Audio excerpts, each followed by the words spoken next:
55.000 решени и ниеден нерешен предмет во подрачното одделение на Агенцијата за катастар на недвижности во Битола, со што одделението од Битола и понатаму останува едно од најдобрите во државата. Во подрачното одделение во Битола поднесени се и 15.500 предмети за легализација на бесправно изградени објекти во двата законски рокови, а досега се решени околу 9.800 од овие предмети.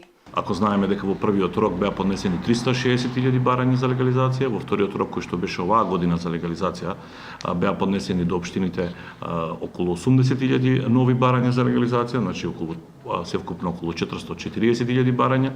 До овој момент во катастарот има запишано 163.500 бесправно изградени објекти, што значи веќе овие објекти се стекнале со статус на легални, истите имаат имотелист. Со оглед на тоа дека рокот за поднесување на геодетски елаборати за легализација на бесправно изградени објекти истекува до крајот на годината, надлежните апелираат граѓаните навремено да поднесат барање за изработка на елаборат. Упатувам апел до сите граѓани кои што не изготвиле геодетски елаборати да се обратат до најблиската геодетска фирма, се со цел истите навремено да бидат изготвени, бидејќи и геодетските компании немаат доволно кадар да ако сите граѓани дојдат во последните неколку денови пред истекот на рокот.